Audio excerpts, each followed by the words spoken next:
Hello friend, good morning. তোমরা সবাই কেমন আছো? আমি তো ভালো আছি, আশা করছি তোমরা সবাই ভালো আছো।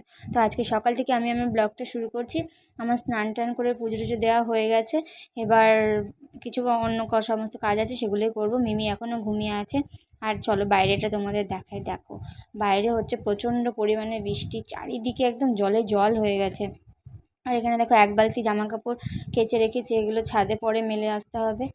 আর এই দেখো এখানে আমাদের পাখিগুলো, মানে চারিদিকে এত বৃষ্টি হচ্ছে না, আর ভালো লাগছে না। মনে হচ্ছে কখন একটু রোদ উঠবে, জানি না আদৌ রোদ উঠবে কি না।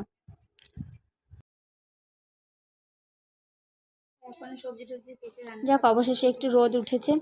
আর এদিকে রান্না বসিয়ে দিয়েছি। এদিকে রান্না হচ্ছে আলু পটল দিয়ে নুনিয়া আতপ চাল দিয়ে একটা তরকারি হচ্ছে, নিরামিষ তরকারি।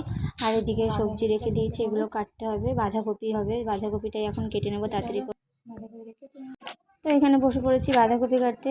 বাঁধাকপিগুলো একদম ভালো করে কেটে নিচ্ছি।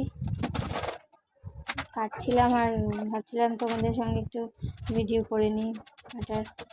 দেখো কীভাবে তাঁতি তাঁতি করে সব বাঁধাকপিটা কেটে নিচ্ছি।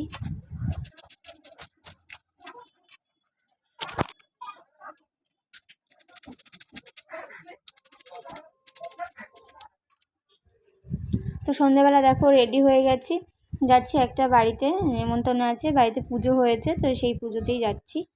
তো চলো, তোমরাও চলো আমার সঙ্গে। তো দেখো চলে এসেছি। দেখো ঠাকুরটাই সবার ফার্স্ট তোমাদের দেখাই। এত সুন্দর লাগছিল না, পাথরের মূর্তি করেছে নতুন, মানে ঠাকুরের মূর্তিতে প্রথম পুজো শুরু করলো, তো ওটাই দেখাচ্ছিলাম। আর এখানে দেখো প্রসাদ দিয়ে দিয়েছে, খই বাতাসা আগে দিয়েছিল, সিন্নিটা খেয়ে নিয়েছি। আর খিচুড়ি প্যাকেট করে দিয়ে দিয়েছিল হাতে। আর এদিকে দেখো মিমি সবাইকে ঠাকুরের ওখান থেকে ফুল এনে মাথায় ছোঁয়াচ্ছিল, মানে ও আশীর্বাদ করে দিচ্ছিল আর কি সবাইকে। এই দেখো মন্দিরটাও খুব সুন্দর করে লাইট দিয়ে সাজিয়ে।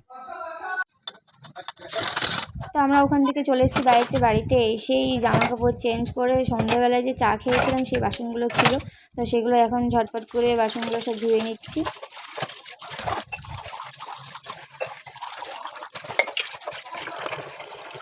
তো বাসন ধুয়ে আমি ঘরে চলে এসেছি।